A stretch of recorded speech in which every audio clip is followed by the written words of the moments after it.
Bilkurari hasiera emango diogu. Urtarriak 26ko osoko bilkurari. Lehendabiziko puntua 2016ko abenduaren 22an egindako osoko bilkurako akta onartzea izanik.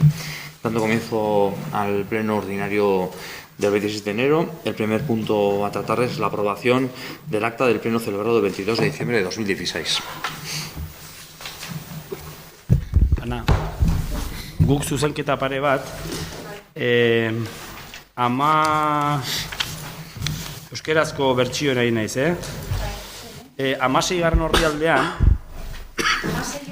bai,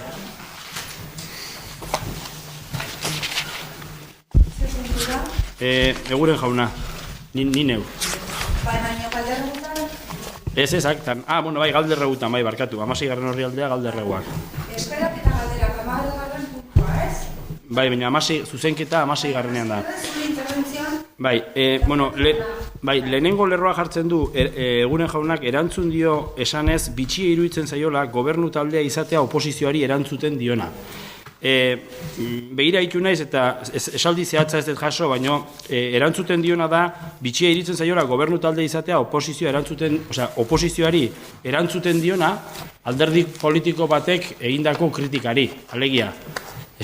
Ulertzeko esaldia berdina nola jarri, nik alkateari erantzun niona izan zen, harri-harria iruditzen zitzaidala gobernu batzordeak udaleko oposizioari eskatzea alderdi politiko batek publiko egin duen informazio bati buruzko erantzuna edo alegia ez da alkateak oposizioari galdetzen diolako, baizik eta... Jasotzen dut ingo, bai. gauzatxo bat, jarri ez du idatzita. Vale, ados. Nahiago dez, matiz txiki horiek jarri ez du idatzita, eta sartuko dut zuzenketa. Vale, ados. Hori bat. Bat, urrengoa dator... segundu bat. Bai, urrengo dator, urrengoa barkatu, eski gaina salto egin dut. Horren aurretik badago estanez jasotzen interbentzio osoa, zaila da 16. da alkatearen interbentzioan. Alkateak birritan euskaraz eta gazteleraz aipatzen du, upabiren inguruan aipatzen du, upabi eta garbigunearen inguruan aipatzen du ilegala dela. Orduan, gustatuko litzaiduke aktak jasotzea plenoan bertan esantzan bezala. Eski ez da... Bai, esplikazioa ematen du, esaten du legeztatzen ari diala, eta gaztelera salto egiten dunean, esaten du ilegala dela. Eta garbiguneari buruz hitz egiten dunean ere birritan esaten du. Behin jarritan nahikoa zaigu. Behin edo ondoren, alkateak esaten duela ilegala dela. Nahi badezu, jasoko dizut zeatik, audiotik jasoko dizut eta bidaliko dizut bihar baita ere. Eta azkenekoa, simplea, da 17. orrialden, alkate jaunaren erantzuna Enirio Alarri buruz, lehenengo 3 paragrafoak alkatean adia, baina laugarrenean faltada jartzea, eguren jauna jartzen da normalean, hain zuzen ere nik esandako hitza dialako. Eguren jaunak galdetu dio ea jarrea horrekin jarraituko duen, osoko bilkurak agintzen dion ez erantzunez eta bere gain ez hartuz. Faltada jartzea nire erantzuna dela. Euskerazkoan faltada jartzea interbentzio hori nerea dela, ez alkatearena. Vale. Bai, euskerazkoa daukatu. Bai, nik euskerazko bertsioa daukadalako. Hori da, oso ondo. Alata guztiz, idatzen didari bezu, bale?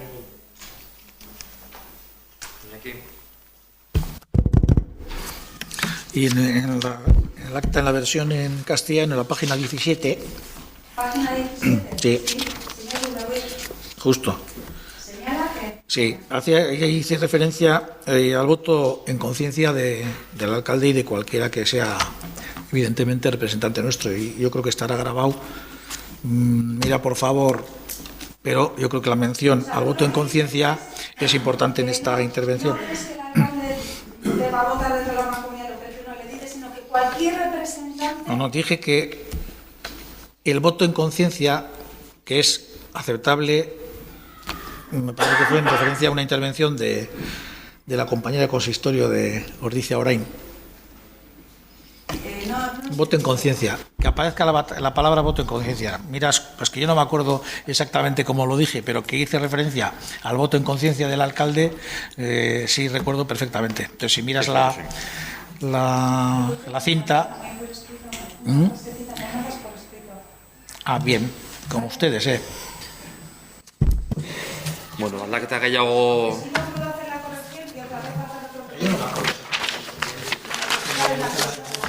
Aldaketa gehiagorik ez balego, akta bozkatzera pasatuko gara.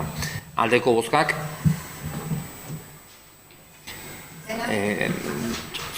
¿Estuviste, María Jesús, en el pleno? No. Entonces no podrías, eso es, no podrías votar en este... A ver, una Maika es... Amaika, txoin. Amabi? Amabi. Amaika, bai, Nolako Amaika?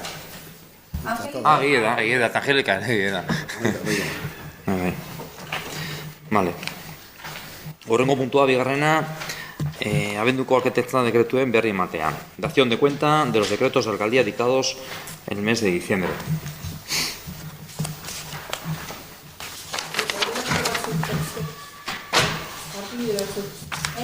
Argibide batzuk eskatu nahi dituztela. Bosgarren horri alden, euskera, berdina izango da pentsa. Dekretok. Bosgarren. Bai.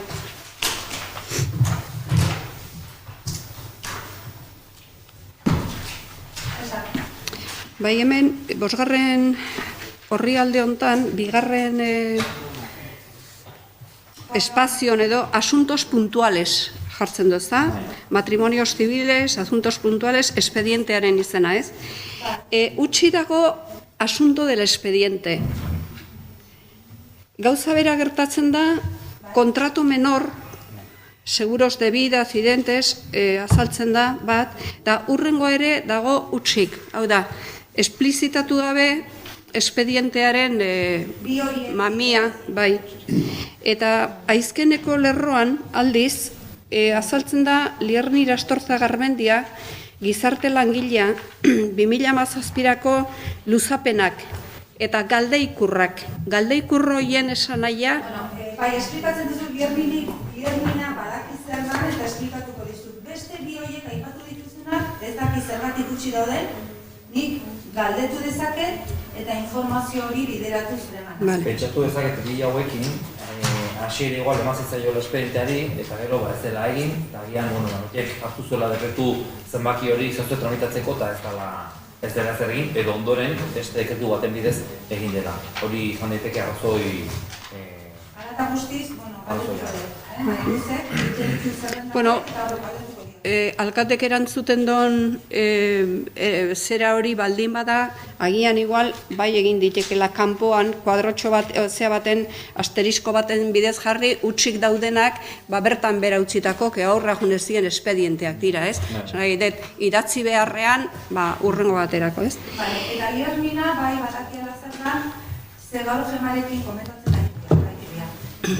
Urte bukaeran jema iruditzen da leporaino gauzak pila batekin eta gertatzen dena da, hainbat adibidez kontratu luzapena sustituzioak egin behar da fetxa batekin, parte ematen da segurantzari eta gestio guztik egiten dira eta gertatzen zaiona, batzutan gertatzen da, hartzen dizela zenbaki bat dekretua eta irten amateko zenbaki hartzen duzu fetxa horrekin, baina edukia ez dezu prestatu oraindik, naiz eta Lierni jarraitu luzapenarekin formalki papela oraindik ez da egin. Esan dit, aste honetan bukatu dituela hainbat gauza urte bukaeran bukatu behar zituztenak eta datorren asten dekreturi eta horrelako dekretu badauzke beste pare bat dituela, sartuta, erregistratuta eta zenbeki batekin izan beharko fetxa horretarako, baina egin gabe, sinatu gabe nahi detesan. Efekto, 10 desde entonces. Baina, edukia oraindik dekretu ez da egin eta ez da sinatu. Bueno, eta gero eskaera bat. A ber, dekretuen katalogo honetan, ez dakit posible ezote dan, txantilloia baitarez euskeraz edukitzea. Hau da, unidad administrativa, sekretaria, kodigo, beste udaletxe batzutan, nik ezagutzen dut bakarren bat, txantilloi hauek ere euskeraz badaudenak, ez da? Ze aizken batean, gelditzen da, txantilloiak damazkin nolabaiteko kontzeptu buru horiek, eta gero espedienteak azaltzen dira, ez? Orduan, ez dakit hori posible dan, edo ez dan, edo agian munijeseko kontu bat izango da, baino igual planteatu, haber posible ote dan. Adetu gabe.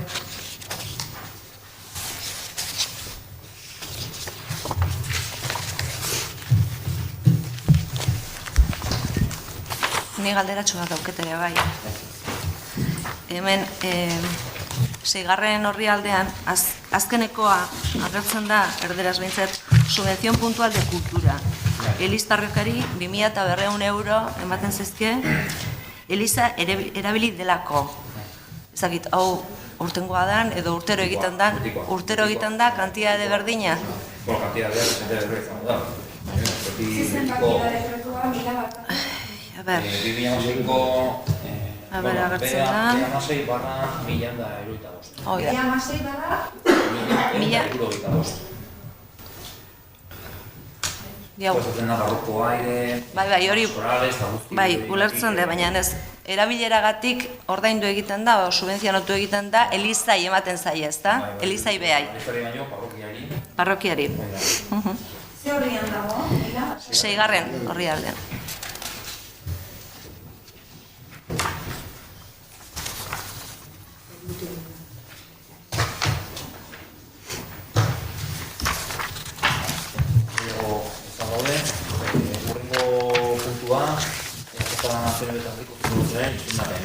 Nombramiento del grupo EJ de PNV. ¿Esango dituzteko? Ana?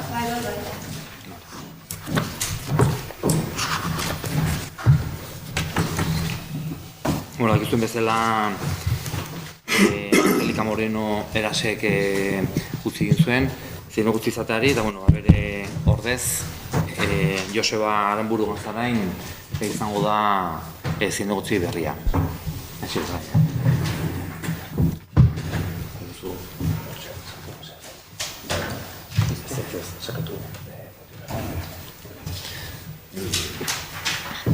Bueno, Junta Elektoraletik Madriletik iritsi zan kredentziala Joseba Angelika ukoitzion bere karguari eta Joseba sartzen da. Ordu tokatzen dena da, momentu honetan bere kargu hartzen du, nola esaten da? Zin indar du, eta, bueno, euskeraz mingaldetu eta beak erantzungo di, zin egiten duzu edo hitz ematen duzu zure kontzientzia eta ohoreagatik zintzo beteko dituzula zinegotzi eta guari dagozkion obligazioak erregiari leial eta konstituzioa zein du eta zainaraziko duzula estatuaren arau nagusitzak. Bai, legearen aginduz. Gitarre. Bueno, kargu hartzen do, medaia eman behar diozu, bai. Eta urreko puntutik... Aurrea, oida, bozkatengo duzu ja, mendik aurrea. Bueno, urrengo puntua, laugarrena, Gipuzkoako Partzuergoaren estatutoak aldatzea. El cuarto punto se trata de la modificación de los estatutos del Consorcio de Aguas de Gipuzkoa. Bueno, gaur goizan bertan pasatu diguzu baita informazioa ez dakit nahi zuntzu ere patu honen inguruan edo... Dena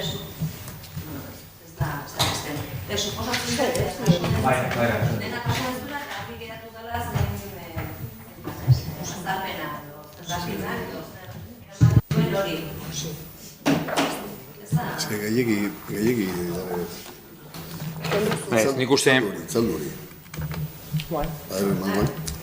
Ez, esan nahi dut, goizean bidali detela dena, suposten dena jasuta daukezuela, eta, bueno, hori, azalpenak horiek die, eta, bueno, nik uste nahiko garbi gehatzen dela, ez, azalpen horiekin zein dan egoera, eta zergatik, eta noaino aiatzen dan azkrizio hori edo, diputazioa, takit. Bueno, duela hilabete bat ere gai honekin izan genuen, ustez, tramitazio utxeko gai bat zela, duda batzuk plantatu ziren, mahai gainean utzi izan, eta bueno, gure partetik ez da inolako arazorik izango. Baina azalpenak garbi geratu die, ez? Ulertu dezu ez zer dan edo zer ez dan, eta zer esan nahi duen, ez? Vale, hortaz, enbarko genuke hirugarren artikuloa aldatzeko proposamena bozkatu. Tenemos que adoptar lo que es la modificación del tercer artículo y luego a continuación pues enviar al propio consorcio de aguas la comunicación de este ayuntamiento. Bueno, eta egitu berik dituzuen honekin edo... Bueno, aldeko bozkak.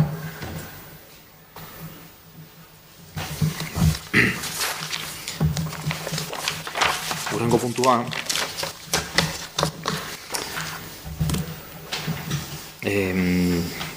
bostgarren dekretua, 2005 dekretua zenbakia duen kontu ematea. Kasu honetan, tokiko gobernu batzordean, Jose Ignacio Iturrioz Gotor izendatzea baita bertako, kasu honetan izango da lehenengo alkateordia izendatzea eta gobernu batzordeko kide izendatzea baita horren ondorioz. El siguiente punto sería dación de cuenta del decreto número 5 del año 2017, por el cual se procede al nombramiento de miembro tanto de la Junta de Gobierno como también el nombramiento de primer intendente alcalde a José Ignacio Iturrioz Gotor. Hurrengoa, seigarrena, gai arrunten informazio batzordeko kide izendatzea. Bakizu ezin gotzik usterakoan, sartzerakoan, izendapen berriak edo egin behar ditugula. Al hacer cambios de concejalías, pues tenemos que hacer también cambiar también los nombramientos. Aquí, si nadie es un año de patu, igual, aquí, bueno, la secretaría tiene también algo para comentarnos.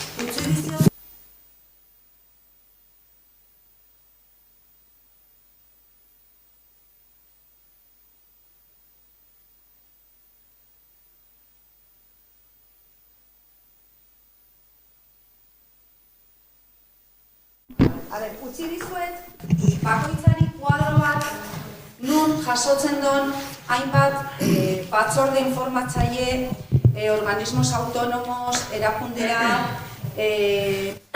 entidades supramunicipales, ordezkapen guztiek hor daude jasota eta eguneratuta.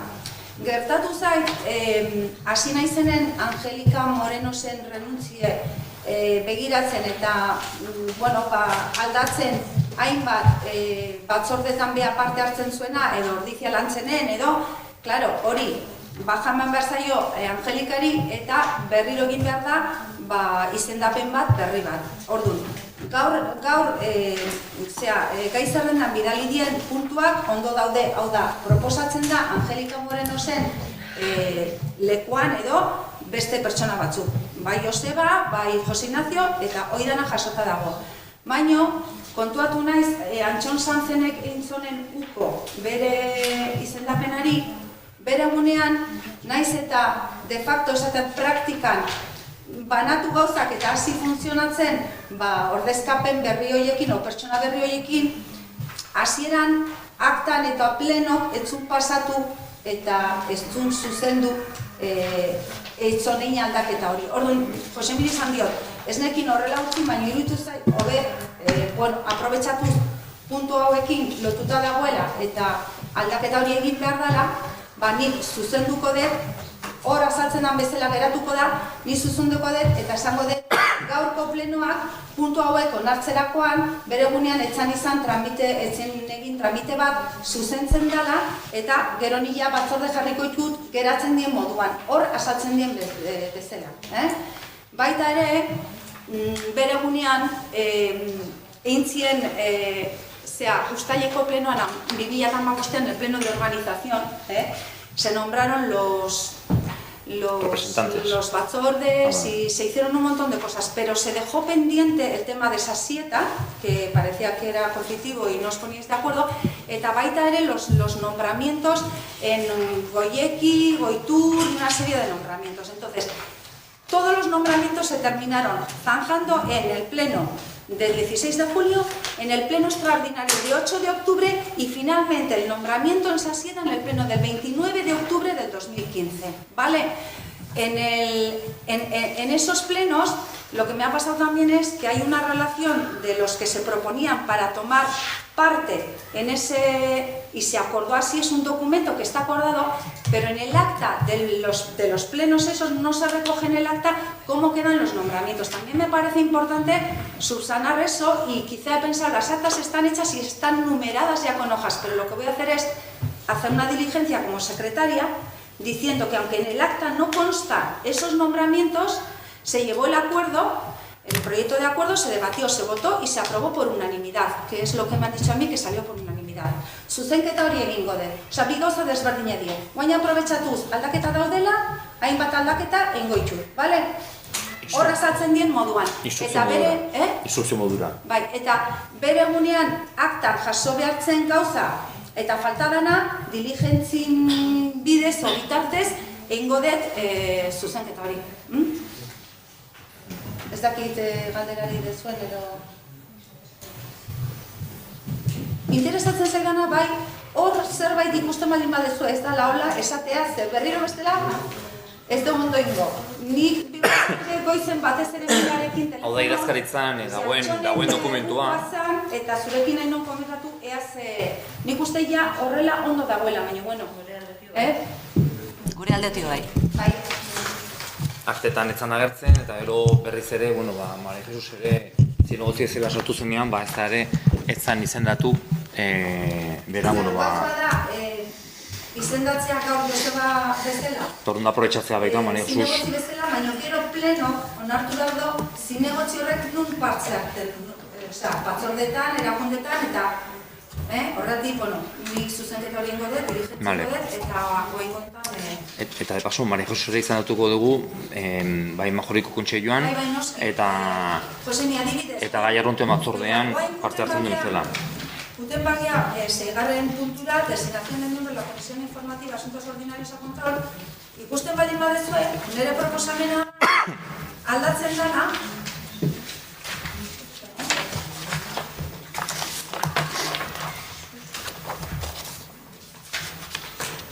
Bai, biletezu aldatu. Bai, osea, Antxonen horrez, Maria Jesus. Se propone al señor José Ignacio Iturriot Pollo. Baina nik pasoko dut, konturatuta, ura etzala pasatu, Maria Jesus sartu zaren plenotik, gehituko diot, aldatu behar dela baita ere Maria Jesus Soto de los Santos en representación o en sustitución de Antxon Santos. Vale, ados. Gehitu ingo diot. Ados. Pero, urrengoan, si os parece, os digo los tres y luego boskatzen dago, nombramiento concejal consejero oficial lantzen, hemen ez dago ezer gehitzeko, ze Arantxa Fernández da, Angelika izenean. Eta gero, nombramiento representante de la Corporación de la Comunidad Sasita, ordezko bezala, Angelika zan eta Joseba Arango izango da. Hori deskontu behar dago. Eta gero nahi desartu. Nun, onartzen dugun, kuadro horretan azaltzen die ordezkapen guztiak, porque tendrá que meter cuáles son exactamente los que nos metes que dar cabida a meter un punto urgente para incluir en el orden del día, eta gero nila egingo dut nola geratzen da. Urrengo aktan ikusiko dezue dana argi nola geratzen da, bale? Ez dit eman denbora gaur, prestatzea proposamena zen nahiko luzea dira, baina hoi ingo zuet urrengo akta bihatzerakoan, eta, ez da bali mako zuen esan, baina, Ados. Vale.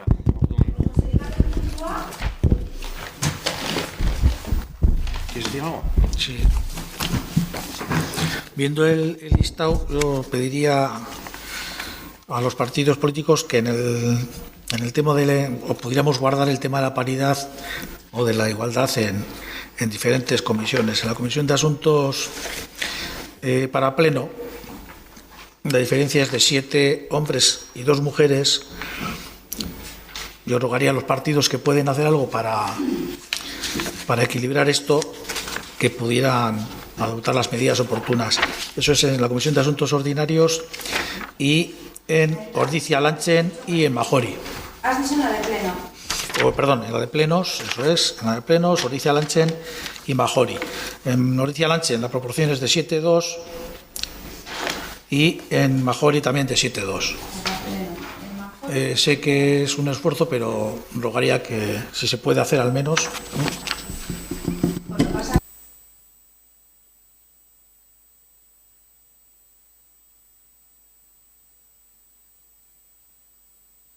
Que se considere la posibilidad y que veáis un poco cómo se puede arreglar. Iñaki, a ver cómo lo haces tú.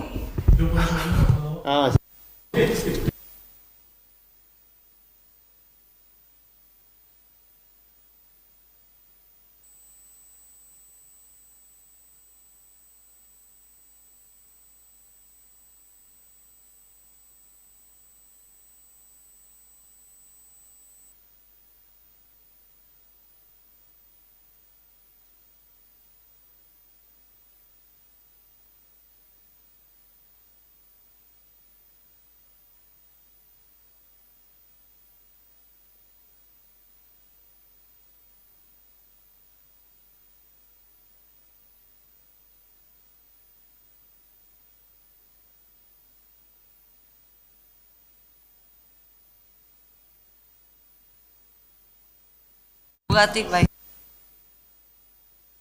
Izango litzake, batzorde informatiboetan, eta bai horri zalantzen eta sasietan, egin beharren izendapenen ordezkariak bozkatu. Será la votación de los nombramientos de los representantes del Ayuntamiento de Orriz en diferentes comisiones y órganos supramunicipales. Aldeko bozkak? Denak ez? 3 puntuak, Bai. Guain, Josemi, diziotu jartzen. Bai. Zigarren puntu moduan, Bai. lo que he dicho.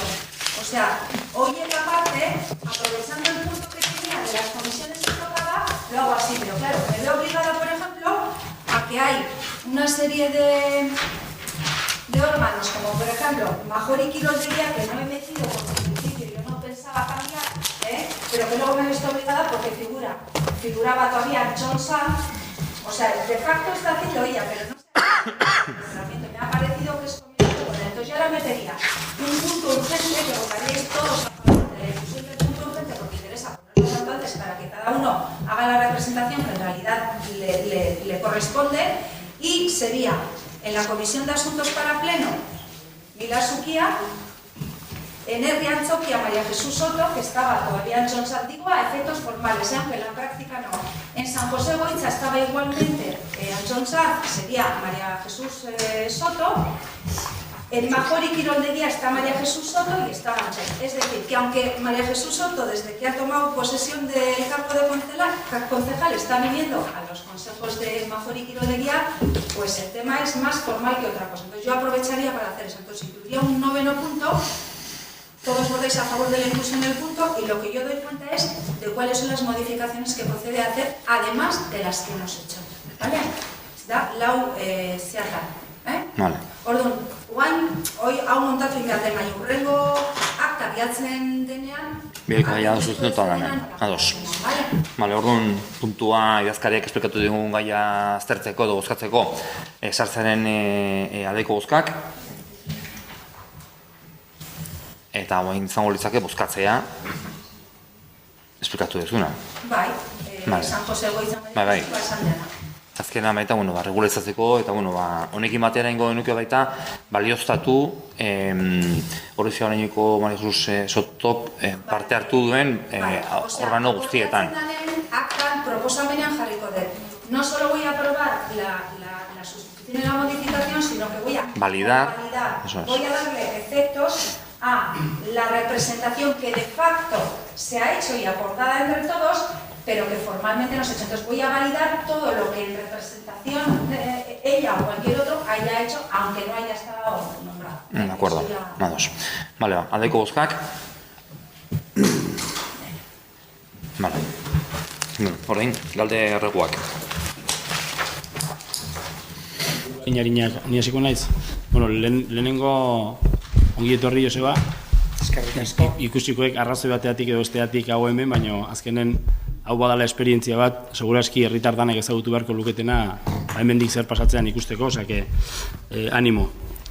Guk gaur bi galdera azkar eta azalpen bat eman nahi dugu aurreko plenoan esan zitzaigun zerbaiti buruz, baina aldala baita ere labur egingo dugu. Lehenik eta behin, gaur nola, kargu hartzeak eta dian ez genituen kontuan hastu nahi, baina gai arrunten batzordeari dagokionez, baina genuen jakin Josemi, bere garaian eskaera egin genuen gai arrunten batzordearen inguruan Munijes bitartez zinegotziok sarrera ukial izateko, bere garaian esan zitzaigun txosten juridiko bat egiten ari zala horren inguruan, eta hori arindu litekeen edo jakinarazi dizuegu guretzako azkenean hori teknikariari galderak egiten aritzea baino egokiagoa eta danontzako sinpleagoa dela jarraipen egin ahal izatea Munijesen bitartez eta ditugun zalantzako largitzea. Orduan, hori alik eta lastaren bideratu daitekeen. Dakidanez, egida gai aztertzen ari den pertsona beste gai batzuekin beta esartu dela eta hu alde batea utzi duela, baina badakite nahiko orduta duela txostena eta pentsatzen dut berehala preste ongo litzakela. Bai, nahiko orduta zuekela. Bai. Hala da. Bai. Vale, ez dakit bigarrena gaur erantzun halko da, baina horreko plenoan galdetu du nola udal gobernuan aldaketa batzuk, pertsona aldaketa batzuk eman dian, egituratu dezuten nola batzordeak batez ere delegazioa, batzordean nola, Vale.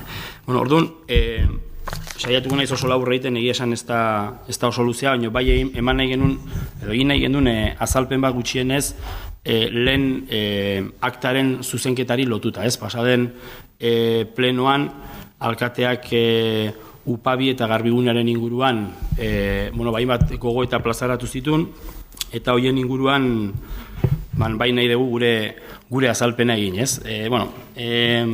Aipatu nahi izan dugu, ez dela jasotzen aktan eta nahi genuen jasotzea alkateak egotzi ziola horreko udal gobernuari upabi eta garbiguneare ilegala zela, ez? Orduan, iruditzegu historia pixka bat egin behar dela eta agian ilegala baldin bada edo ilegala izan baldin bada ilegaltasun horren jatorria dagoela 2008an.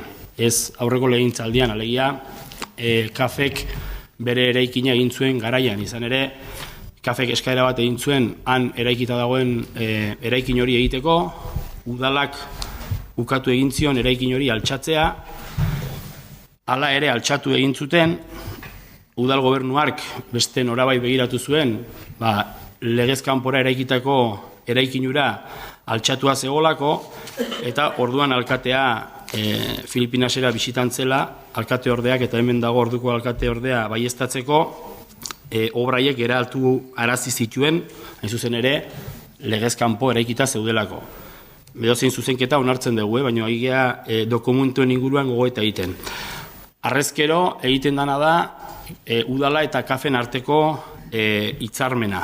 Eta gudakigula 2008tik 2011 urtera, hitzarmen hori sinatzen den garaitik legegintzaldia bukatu arte, ez da besterik egiten. Edo bai egiten da, ondorengo edo beranduago herriko zein inguruko gazteentzat jolasleku eta jolasleku on bilakatu den skateparka, baina garai horretan skatepark hori egiten da, ez dakit modu ilegalez ezin dut esan, baina bai ilogikoan izan ere skatepark horretarako iritsi erandoak izun bezala etzen egin, pasabiderik etzen egin, eta garai hartan herriko zein kanpokoek laskauti zitozenek ez, baina herriko gazteek skatepark hori gozatu alizateko trenbidea erabiltzen zuten pasabide bezala, eta nik uste horrek ere gogoeta bat mereziko lukeela. Alkateak aipatu zuen aurreko plenoan, udal gobernuak 2012an, 2013an, 2014an konsignatu zituela 314.000 euro. Aipatu behar da, hasteko diru horiek ziala kafek udalari aprobetxamenduagatik ordaindu behar zizkionak, eta 2011tik 2015erako legegintzaldian hitzartu zienak, aurreko legegintzaldian kopuru horiek atera gabe zeudelako, baina iruditu zitzaigun aurreko plenoan, eta hori azaldu nahi dugu, eta argitu nahi dugu, ez da oso modu dekorosoa gaia aipatu zen eran aipatzea, alegia 2011an konsignatu zela diru hori, 2012an, 2013an, horrek eman dezakelako itxura herritarren aurrean, aurreko udal gobernuak 4 urtez diru hori konsignatu eta galdu izan balu bezala. Ni uste alkatea jakin beharko lukeela behin diru kopuru bat hitzartzen baldin bada, legez, eta hori ez dago gaur pena da, baina kontu hartzaileak esan ahalko liguke legez, aurrekontuan konsignatu egin behar dela diru hori. Naiz eta ondoren dagokion arrazoirengatik ejekutatu behar den obra hori ejekutatu ez, eta dagokion urtean kobratzerik ez izan. Baina, konsignatu behar dago, eta noski, konsignatu eta urte horretan kobratzen ez baldin bada, legez, baita ere diot, urrengo urtean jaso behar da. Eta modu horretan, atzeratzen joan zen, ariketa 2014an kobratu zen arte. Nahiko kuriosoa, larria ez esateagatik iruditzen zaigu, beste apartadu batean egozten zaiola udal gobernuari, ibiagatik 200.000 euro galdu izana. Konsulta teknikoak egin ditugu, udalean eta udaletik kanpora, kontu hartzaiekin, jakiteko horrek hori egikaritzen duen zerbait badagon. Eta oso garbi esaten digute, legeztatzeak ez duela zerikusirik ibia kobratzearekin, baina eske datu bat esanguratsuagoa da, eta 2008an udalak izioa, obra egiteko zerga, kobratu ziola, kafi, urte horretan. Orduan, zentzurik ez du esatea ondorengo legegintzaldian galdu dela hori, ariketa eraikina altxatuta dagoen momentutik diru hori kobratu baditeke. Eta honi lotuta esan nahi genuke, katastroa begiratu dugula eta katastroan jasotzen du eraikin horren eraikitze data dago 2008tik onartuta. Orduan ez dakit 2008tik ezin liteke atzera eraginak 4 urte irauten duelako, ez dakit orain kobratu zaion zerga aurtengoa bakarrik den edo atzera eraginari begiratuta aurreko 4 urtetako ere badagoen. Hala espalitz, begiratu inbarko litzateke udalaren onurarako. Upabikoarekin amaitzeko datu oso importante bat, eta da, badakigu mota hauetako prozedurak nolakoak izaten dien, batez ere entitate publiko eta pribatuen artekoak interes orokor bat dagoenean, kontabilizatu ditugu eta teknikariekin konfirmatu ditugu aurreko legegintzaldian 76 item daudela gai honen inguruan. Horietatik erdiak dira udaleko delegazioetan egin zien tratatu zien puntuak, udaleko delegazio desberdinetan, eta beste 33ak dira upabiko gaiari lotuta zuzeneko bilerak. Kafekin, eraikuntza UTeekin, Jaurlaritzako departamentu desberdinekin, gure artean 76 bilera. Eta zein izan zen guzti horietan arazori nagusiena, suposatzen dut udal gobernuak edo alkateak ezagutzen duela, urakekin izan genuen arazoa.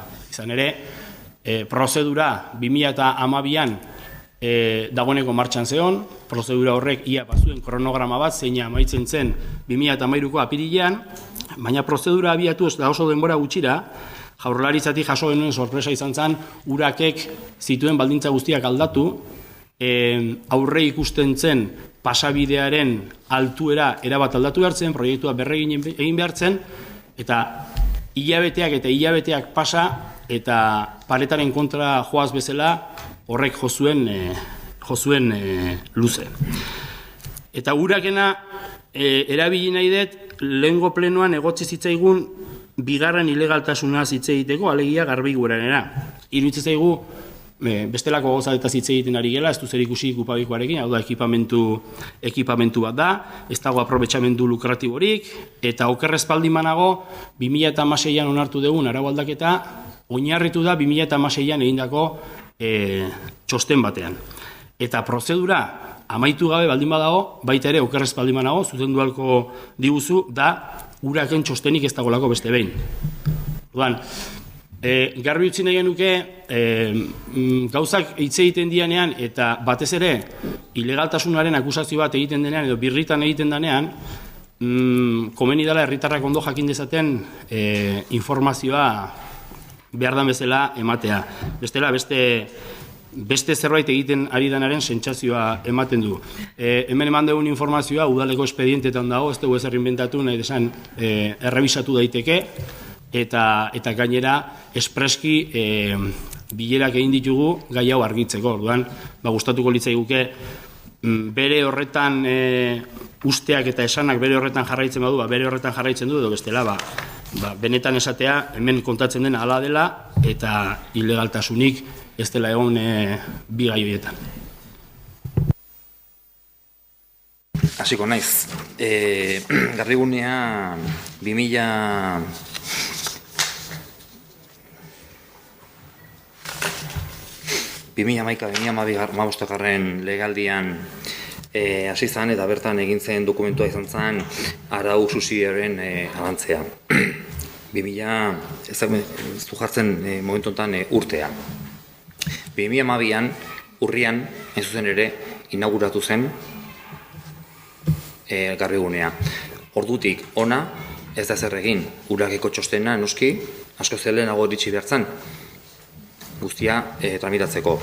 Gu legealdi honetan, honen inguruan egin duguna izan da, lehen edo behin-behineko onespena arau subsidiarioen aldaketa horri. Eta ze gaude egie da urakeko txosten hori, baina dokumentu hau aurreko legealdian egin beharreko prozedura izan beharko litzateke.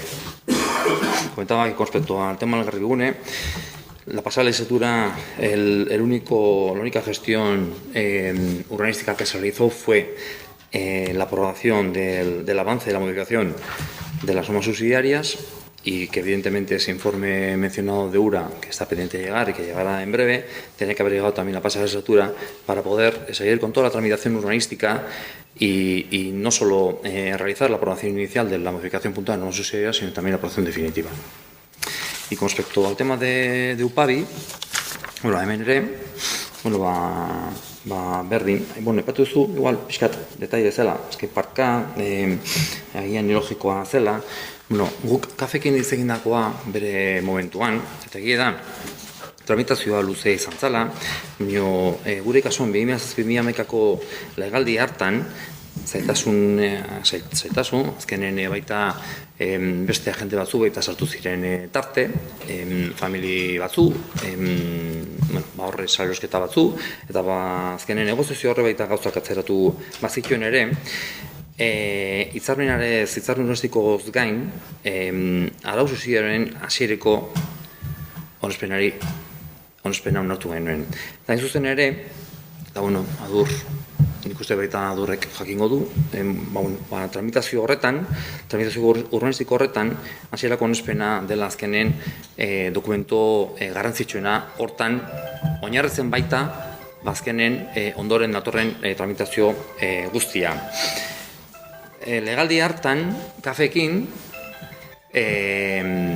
itzartu bagenituen edo ostu genituen eta hau izan zen 2010 urtean eta, por cierto, txegotu naiz aktan baita beste oker bat dago eta apresomenduak ez ziren izan 304.000 eurokoak eta 304.000 eurokoak noski honekin, por cierto, nuen nahi esan urte zurte dirori galtzen zela ez zela kobratzen, ez kantidadea bakarra zen, hasieran itzartu zena eta esan nuena edo esan nahi izan nuena izan zen aurrekontuan 2011ko aurrekontuan sartu izan genuen diru kopuru hori azkenean 4 urte ondoren eta orain zuzen ere 2014ko abenduaren 14ean sartu zela. Eta gu 2011ko aurrekontuan sartu izan genuen diru kopuru hau kafekin nahi zuzen ere hau hitzartuta genuelako da. Bestalde, eskeparka aipatu duzu, ilogikoa, arriskuak, trenbidea eta abar. Urbanizazioa gauzatzeko beste 2 urte pasa izan ziren. Kafekin ere, hitzartuta genituen, jakinda urakekin arazoak genituela, pasarela egokitzeko, eta por cierto, pasaren altuera eta guzti hauek ere baita, 2010 urteko kontuak dira. Hitzartu genituen gutxienez, pasarelakin bitartean eta segurtasuna bermatu izateko atzeko bide guzti hori urbanizatzea. Eskeparkari, azkenen txukuntzeko eta bermatzeko baita hor zegoen parte hori. Eta hiri kontura, aurreko aldian, agudugo eta jakinda urakekin ditugun arazoak, baina gu behintzat hitz egin da genuen, eta beti gestioak egin beharrean gaude gauzak baita arintzeko, ziur nago, UPABiko eremua aurreko legealdian, behintzat gutxienez, tramitazio edo kudeaketa urbanistikoa ari buruz dagozkion dokumentuak bukatutzat eman behar zirela. Eta hortaz ziur nago, eta hori egin etzenez, mazkenen ibian diru batzuk galdu ditugu. hori da, esan denuena eta bintzat hortan dago. Barkatuko diazu zuzenketa txiki bat egitea, baino ibia foru ogasunak daraman, naiz eta udala kobratzen duen zerga bat izan, foru ogasunak daraman katastrotik eramaten da, eta foru ogasunak eraikuntza bati dagokion ibia ondasun higiezinen zerga kobratzeko ez dauka eraikuntza horrek inungo baldintzarik eduki beharrik bere legeztapena urbanistikoa eginda dagon edo ez. Foru ogasunak dakien momentutik eta beak altan ematen dion momentutik eraikuntza hori eginda dagola, kobratu dezake. Berdina gertatu zitzaion garai hartan udaletxe honetan kontu hartzailea zeanari, eta naiz eta udalak baimena ukatu, kafek baimen hori eskatu zunean proiektu bat aurkeztu zulako, eta baimenik izan gabe ere eraikin hori eraikizulako, legea aplikatuz, kontu hartzaileak kasu berdina aplikatu zion izioari, eta esan zuen, legeak ez dit esaten obra hori legezkoa izan behar dan edo ez, obra hori egiten baldin bada, nik hori kobratu dizaioket. Eta azkeneko eguneraketan, katastroak egin duen azkeneko eguneraketan, iaz egintzun azkeneko eguneraketan, hola jasotzen du. Jasotzen du Upabiko eremu hortan, badagola pabelloi bat, 2008an eraikizana. Eta berakola jasotzen duen momentutik, pasatu zaion azkeneko erreziboan, azkeneko 4 urte horiek kobratu beharko lizkiok, eta hori begiratu beharko litzateke, 4 urte eta atzera joaten da. Eta nik horrekin esan nahi detena da, eraikuntza hori altan ez dela eman, altan ofizioz eman dezake katastroak eta udalak ere komunikatu diezaioke, baina 2008 urtean, udalak jakin zuen momentutik eraikuntza hori eraikizela lizentziari gabe, 2008 urtean, komunikatu izan zaioken foru ogasunari eraikin hori existitzen zala eta ibia kobratzen hasiko zen minutu 0tik. Bueno, gu dugu informazioa beste da, baina lare kontrastatuko dugu eta honen berri baita emango dugu. Bueno, con respecto a la planificación, el ordenamiento o la gestión urbanística de la parte de UPABI, lo que he mencionado ha sido, por un lado, que la tramitación sí comenzó en 2008 con la firma del convenio urbanístico. El documento más importante de gestión urbanística se aprobó justo precisamente esa legislatura, y es en concreto la aprobación inicial de modificación puntual de normas, que es al final el documento más importante sobre el cual se rige el planeamiento urbanístico de un ámbito. Y comentado que la pasada legislatura, pues al final no se fue capaz de poder tramitar urbanísticamente todo ese ámbito. Todos sabemos que había dificultades, nosotros también las tuvimos con una serie de negociaciones que se retrasaron, pero al final ya fructificaron y a raíz de URA es verdad que pues que nos planteaba elevar lo que es la altura de la pasarela, pero que esa cuestión también venía de 2010, que ya era una cuestión anterior, y pues en esas cuestiones de luego nosotros estábamos también trabajando para que pudiera aprobarse lo antes posible. Matizar que evidentemente no quise decir que los 304.000 euros de apartamentos urbanísticos fijados y pactados para cobrar en el presupuesto del 2011 no es que se perdieran, no se cobraron más tarde, es lo que nosotros quisimos decir, que se prestaron año tras año, 2011, 12, 13 y 14, y finalmente fue el 14 de diciembre de 2014 cuando se cobraron. Y mencionar que, por nuestra parte, si los fijamos en 2011, evidentemente era por una razón, y es porque con CAF teníamos ya negociado y pactado el que ese dinero fuese a ser cobrado en ese mismo ejercicio, y porque la tramitación urbanística también, tal cual la teníamos enfilada en 2010, así nos indicaba. Y con respecto a la mención realizada en torno al skatepark que se edificó, se construyó antes, como algo lógico, porque es verdad que se generaron una serie de problemas con menores. Nosotros lo que teníamos también pactado con la empresa era que la urbanización, en tanto en cuanto se solucionase o se resolviera la cuestión de la pasarela, se pudiera también urbanizar en todo lo que es el entorno de Upabi y, de Upabi, del camino de Lazcao, y lo que es el entorno hasta el entorno del skate.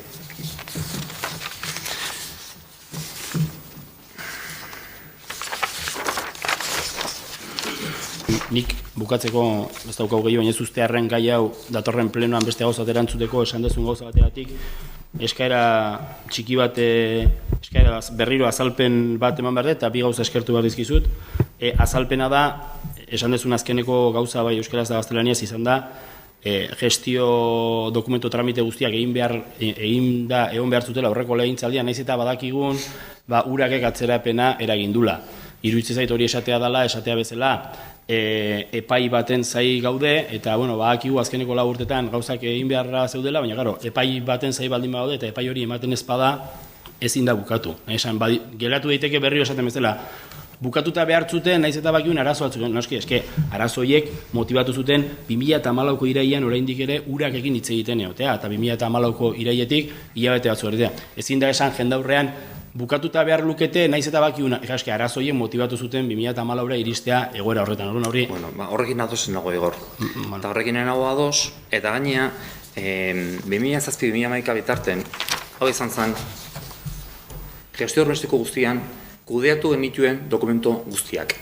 Guztietan, edo gehienetan, ura zegoen. Gehienetan, arazoak genituen ere urakekin.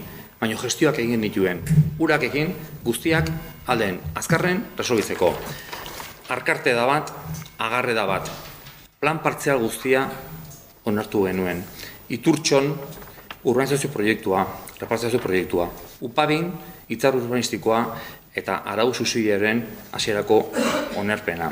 Arkarten urbanizazio eta repartziazio proiektuak. Agarren plan partziala. San Juanen urbanizazio eta repartziazio proiektuak. Hemen ere baita ura tarte. Baita Iriarte inguruan egintzen aldaketa, repartziazio aldaketa puntuala. Repartzelazio proiektuaren aldaketa ere. Goierri inguruan plan berezi bat, han ere baita urakekin topo egin genuen. Oiango alden plan partziala, paua, urbanizazio proiektua, repartzelazio proiektua, jabeen, promotora eta udatzen arteko hitzarmen urbanistikoa. Konplejo guztiaren eraketa, lortekeko supartzela baten baita salmenta eta gero baita P2 supartzelaren zesio hitzarmena ere baita sinatu genuen. Guzti hau, 2007-2011 bitarteko legaldian. Eta urakekin baita topo egin genuen. Askotan, baina kudeatu egin genituen alden azkarren ikutsienez gauzak arintzeko eta alden azkarren egiteko. Eta trajektoria guzti honekin, noski, Upabiko hitzarmena, Upabiko planeamendua martxan egonik, esan dut, indikadore genituela, gauzak alden azkarren, hotzen azkarren, onartuko zirela, gauzak arintzeko eta gauzak azkartzeko, guztia ebukatzeko.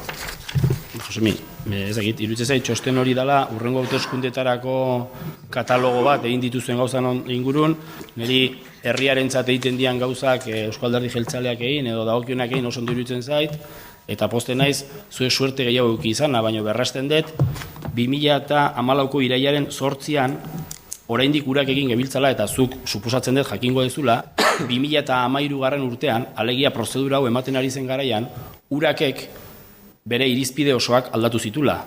Eta ea gugaren erantzule 2013an urakek, Eusko Jaurlaritzak, irizpideak aldatu izanaz. Alegia, guk birritan, irutan, berregin genuen hori aurrera eraman izateko proiektua, guk ez, kafek gainea eta udalak onartu zion, baina eragozpena urak jartzen zuen. Oso ondo dago, zuen garai horretan eragozpenik ez jarri izana, pentsatu nahi dut, eragozpenik ez hitzaizuela jartzen, legedi aldaketarik egonetzelako eta ez beste arrazoiengatik, baina gure legealdiaren erdian, ondo dakizun bezala ez zen bakarrik horrekin gertatu. Orklinen ampliazioarekin ere, arazo bere auki genuen, Arama eta Orkli, o Arama eta Ordizia banatzen duen errekarekin. Ez egotzi zuek egin izan zenutela, eta guk ez, justu legealdiaren erdian, uraken aldaketa egon zanean. Eta urtebete soilik galdu zanean, irizpideak aldatu zituztelako. Ez da gure eskuz egon zerbait, da administrazioaren eskuz egon zerbait. Badakit, eta zuk esan dizu, legaldi erdialdean urakek edo legaldia aldatu zela. Nik esan nahi nuen zen, 2 urte izan dituzuela, izan zen dituzuela baita, legedi hori aldatu horretik gauzak arintzeko eta bukatzeko. Hori da, esan nahi izan. Egiten ez du beti gauza bera, baina ez nahi sortan sartuko ni uste jendeak ja dagoeneko ezagutzen dula. Baina esan dean, ezagutzen dula zein dan hartzen duzun jarrera. Baina esan dudan, 2 gauza eskertuz bukatu behar dela, lehenengoa da eskertzea azalpena, hain zuzen ere, orain argitu dezun bezala, 304.000 euroena argi geratzen da, pasadan astean, etzen argi geratu, eta eskertu nahi dizut, egin genuenengatik aldatzea, beti ere herritarrentzat pedagogikoagoa dela, kolektibidadeaz hitz egitea, norbera bere buruaz hitz egitea. Argi dago ja guztiak ezagutzen garela. Argi dago. Herritarrok ere bat, ezagutzen dituzte. Argi dago. Nik bakarrik, Josemi, argipen bat edo zehaztapen batin nahiko nuke kuriosa iruditzen zait, jatorriaren inguruan ez dezula ezer esan, eta nik bai azpimarratu nahiko nuke dozein prozesu urbanistiko ez dela horrela hasten. Esan nahi, etxea teiatutik hasi baldin bazan, izan zan, eraikin bat egintzalako, baimenik gabe, eta horretarako hori egin ahal izateko arau zuziaren aldaketa ez da egiten ondoren. Egiten da aurretik. Eta terrenoak edo ez terrenoak erosteko tramiteak ez dira egiten ondoren. Egiten dira aurretik. Arau dia aldatzen da, ikusten da zeintzuk zehoru dauden efektatuak, eta ez dira terrenoak lortu behar gauzak egiteko. Ez, planeamendua hasieratik dator, ez ondoren. Bai, hori egia da. Baina berriz diot, 2008an hasitako gauza bat, oraindik Horentxe ari gala bukatzen. Galderarik? Ni bai, galdera pare bat dauzket. Bata guain zinegotzi horri etorri denez, etorria. Eta galderatxo bat, kate jaunari. Fundako zinegotzia liberazio erdi bat zeukean. Jakin nahi nuen, mantendu egin behar da liberazio erdi hori edo ez. Hori izan genuen ikuste, ez jakitiatio.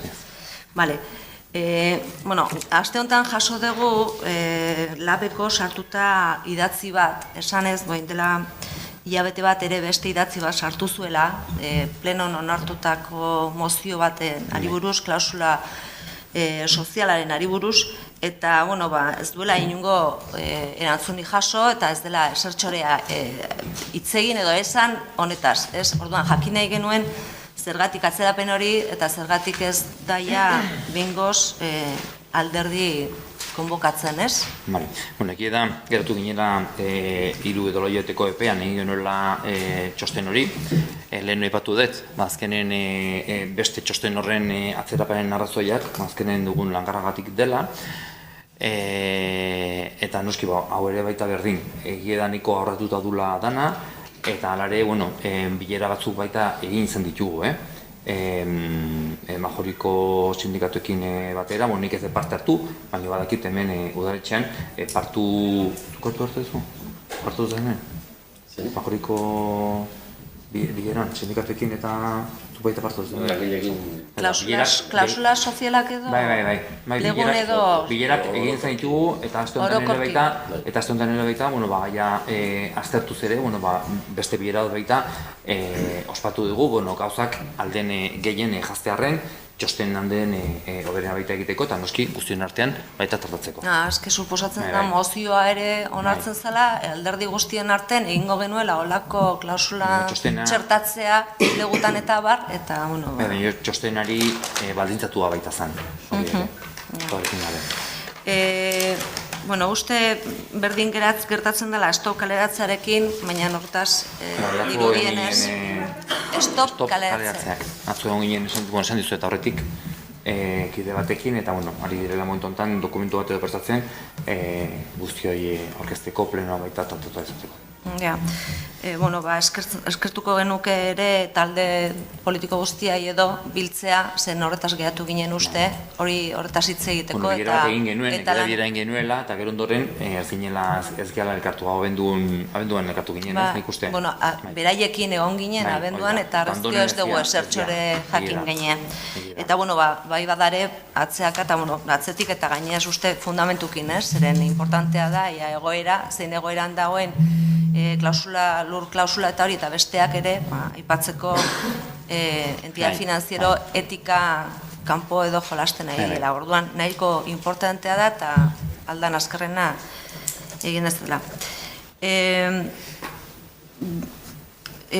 Galdera egin genuen bere garaian ere, baina gure esku dago aurrekontuan onartutako diru laguntza edo ez da oraindik ordaindu eta jakin nahi genuen nola dagoen asuntori, zeren, karo. Atzo hori entzenik ez nik erekin, eta horren buruz gabi doza. Gaur ez naiz etorri ni, eta biaren nire. Vale. Eta... Txenbakatu, igual pixkat justifikazioa baita hau, hilabete guzti honetan, azkeneko hilabetearren, azken aurrekontuarekin buru belarri izanik edo egonik, pendientea baita utzi izan ditu hainbat ordainketa, eta guainari da guzti hori prestatzen, eta ja eguneratzen. Azke, hilabete asko die eta finanziazioa behar duen, bai doa, eta gainasun hartuta dago, ez? Aurrekontuetan. Orduan, ejekutatu egin behar da, bestik ez da. Transferentzia eginez edo delakoa. Eta, azkenik ere, aste honetan ere, beste puntu batekin aurkitu gea, ez?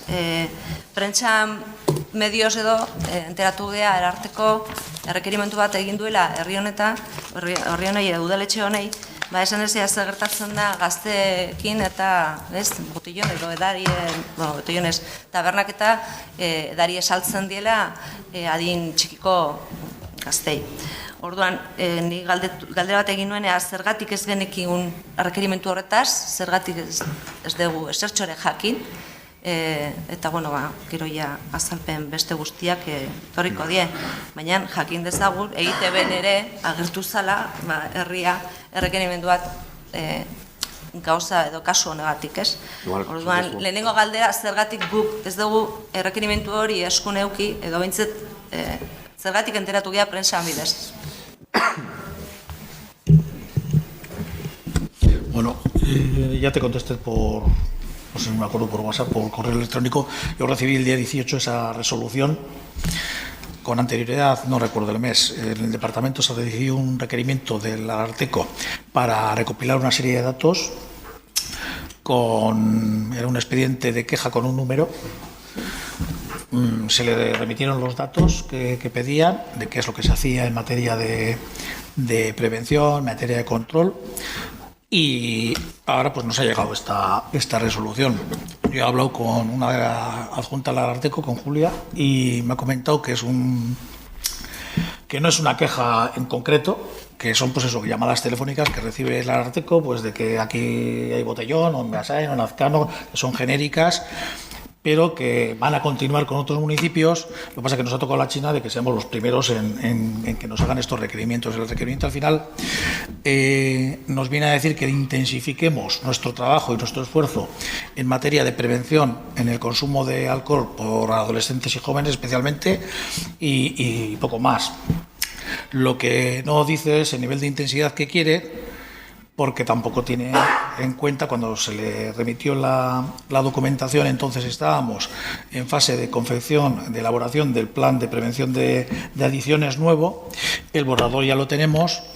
Tampoco, porque fue antes de fiestas, tampoco ha tenido en cuenta que en las propias fiestas patronales pusimos programas novedosos en Ordizia, tanto el día de las cuadrillas chiquis como en otros días, no recuerdo cuál era, 16, 17 y 25, 26 o algo así fue. Bueno, tampoco ha tenido en cuenta que hay un grupo de trabajo ya específico trabajando en materia de prevención de adicciones, que ese es el grupo que probablemente se vaya ampliando conforme vaya pasando el tiempo. Es el grupo que ha colaborado también a la hora de preparar y de programar estas acciones. En fin, Nosotros le responderemos que sí, que evidentemente vamos a hacer caso del requerimiento, que ya le hemos hecho caso antes de recibir incluso esta resolución y que vamos a mantener esa línea en cuanto tengamos ya el plan de adiciones definitivo, que antes tiene que pasar por el grupo de trabajo para darle un poco el visto bueno, después por el grupo de salud y posteriormente pasará por todos los grupos políticos para que se apruebe en pleno. Entonces yo creo que estamos haciendo las tareas, venimos de una realidad que no teníamos plan de prevención de drogodependencias desde el 2013, teníamos que hacer un plan, no solamente por organizar la acción, sino por poder justificar posteriormente ante cualquier ente las subvenciones que podríamos recibir, que te exigen tener un plan de prevención, ¿no? Entonces, bueno, yo creo que ahí por ese lado nos orientará ya en el tema de las adicciones a partir de ahora. El grupo de trabajo en materia de prevención de las adicciones también se consolidará, que llevamos todo el año trabajando y yo creo que al final, pues no sé qué grado de intensidad querrá que tengamos en Ordicia en materia de prevención del consumo de alcohol por menores, pero bueno, yo creo que alcanzaremos en breve un nivel que espero que sea aceptable por lo menos. También es cierto que en materia de control de unos años aquí, en la anterior legislatura aquí también, pues se ha ampliado también el esfuerzo y el trabajo en materia de control, incluso en San Juan Bosco en años anteriores tampoco ha sido tan conflictivo como en otros años anteriores, ¿no? No sé qué se hará mañana, qué pasará, pero las medidas en cuanto a notificaciones a hosteleros, a establecimientos de hostelería o de venta de alcohol ya se les ha notificado. La Policía Municipal, junto con la de Beasain y Lazcano, han mantenido también su itinerario de formación o de sensibilización o de concienciación en los centros escolares. Bueno, ya ha habido sanciones a algún bar también por venta de alcohol a menores. Bueno, hay muchas cosas que hacer, por supuesto, pero yo creo que las estamos haciendo, por lo menos de forma ordenada. Ya veremos en el futuro cómo lo comprobaremos. Me imagino que en cuanto tengamos el borrador del plan y lo podamos debatir entre todos, pues comprobaremos si está bien diseñado. Si alguien quiere más intensidad también, pues igual se lo mando también al Ararteko para que le dé un vistazo a ver qué niveles de intensidad quieren, ¿no? Pero bueno. Sí, bueno, es bien la explicación, pero mi pregunta no era tanto esa, sino mi pregunta era por qué no hemos tenido conocimiento de ese requerimiento y que nos hemos tenido que enterar por prensa, que yo creo que es un poco lo que más nos choca, sí, ¿no? Es decir, a mí también. Cojo el periódico y pues digo, yo recibí el 18 Ararteko hace un requerimiento, ahí va, ¿no? Yo he tenido conocimiento de ese requerimiento el día 18 y he tenido comisión o delegación de servicios sociales ayer, o sea, ya te dije que lo iba a tratar en la delegación. Que no es un problema. O sea, que no sé no sé cuánto tiempo quieres que, no sé. El 18 no sé qué día. Pasada llegó. Pasada llegó. Yo recibí de parte de la TAG el día 18. Sí. Y el día 20 ayer, tuve la delegación. Con el fin de semana por medio, pues yo no sé si habremos trabajado rápido, despacio o no sé, para todo gusto, pero bueno, yo creo que lo estamos haciendo. El protocolo de acción y preventivo estaba ya preparado ya previamente, incluso a eso. Bueno.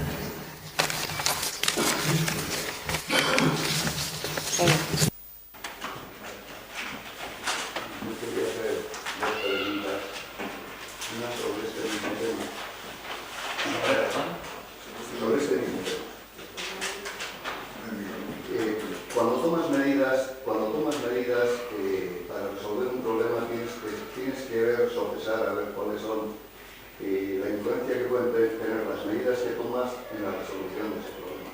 Pienso, vamos. Entonces, se está hablando aquí qué es lo que se puede hacer y se está justificando desde la administración las medidas que se han tomado para resolver el problema. Pero yo la pregunta que me hago es, vamos a ver, ¿podríamos combatir las inundaciones que nos pueden venir del río Oria poniendo una presa de contención en Mallarás, en el río Mallarás?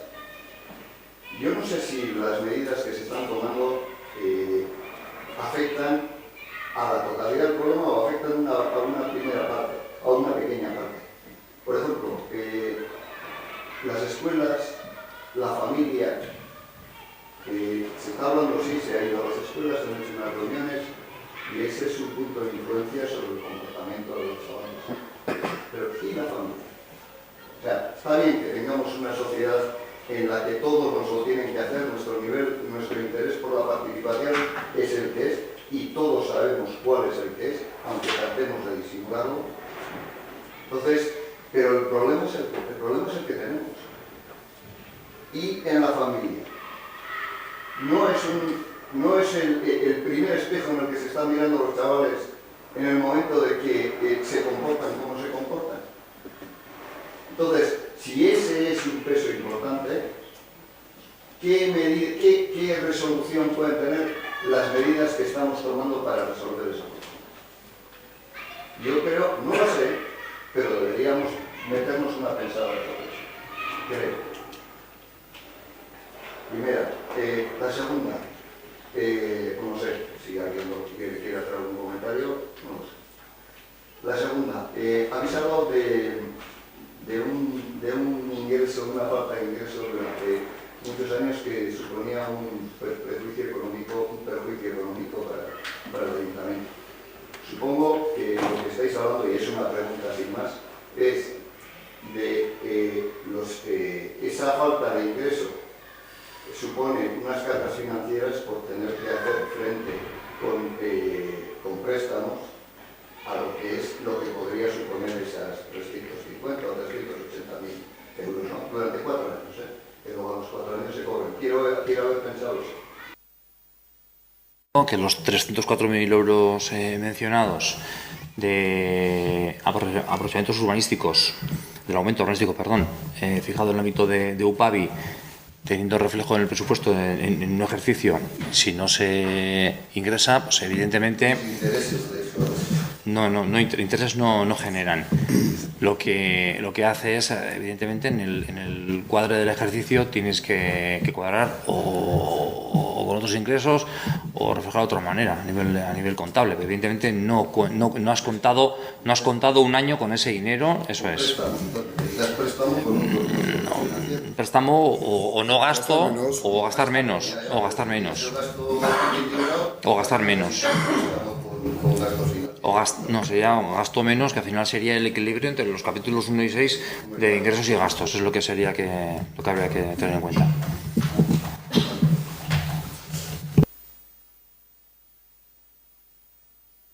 Ez badago, hurrengo arte.